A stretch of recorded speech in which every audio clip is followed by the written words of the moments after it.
La paix. Ma è di così grande attualità? D'actualité aujourd'hui? Oui, tout à fait.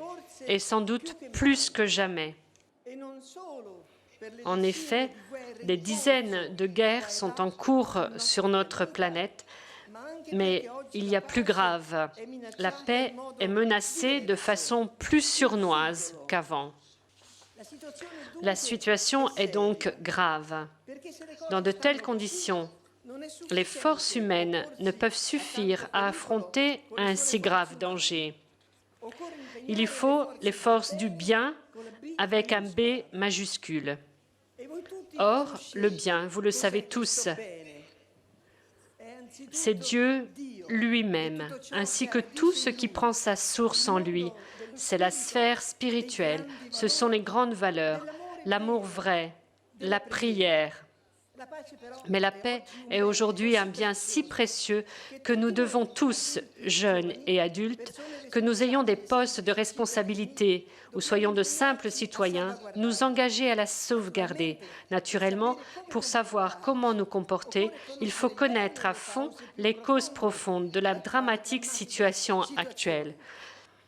Vous savez que la justice ne règne pas vraiment dans notre monde où des pays riches en côtoient d'autres très pauvres. Dieu a sur l'humanité un projet bien différent. Il désire que tous soient frères, qu'ils soient une grande famille autour d'un seul Père. Comment rétablir l'égalité? Comment susciter une certaine communion des biens?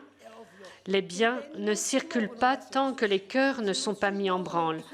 Il faut répandre l'amour réciproque qui engendre la fraternité. Il faut envahir le monde d'amour et commencer par l'exiger de nous-mêmes.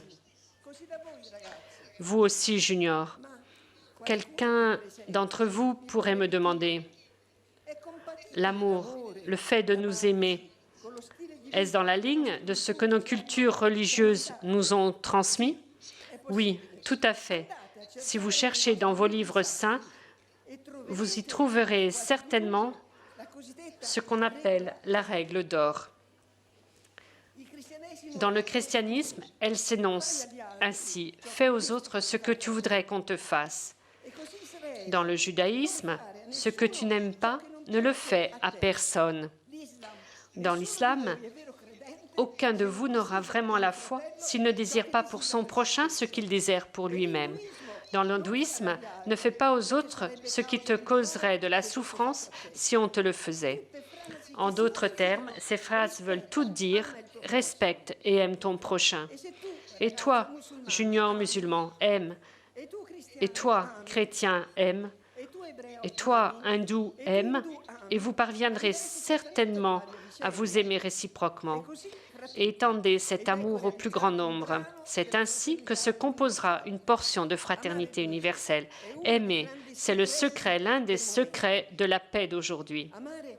Mais il faut aimer d'un amour d'une certaine qualité. Il ne s'agit pas de l'amour qui se limite à la famille ou aux amis, mais d'un amour qui s'adresse à tous, sympathiques ou antipathiques, pauvres ou riches, petits ou grands, compatriotes ou pas, amis ou ennemis, bref, tous.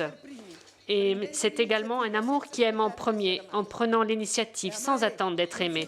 Et c'est un amour qui ne s'exprime pas seulement par des mots, mais concrètement par des faits. Et c'est un amour réciproque. Si vous agissez ainsi, si nous agissons tous ainsi, la fraternité universelle s'élargira. La solidarité s'agrandira, les biens seront mieux distribués et un arc-en-ciel de paix resplendira dans le monde. Ce monde qui, d'ici quelques années, sera entre vos mains.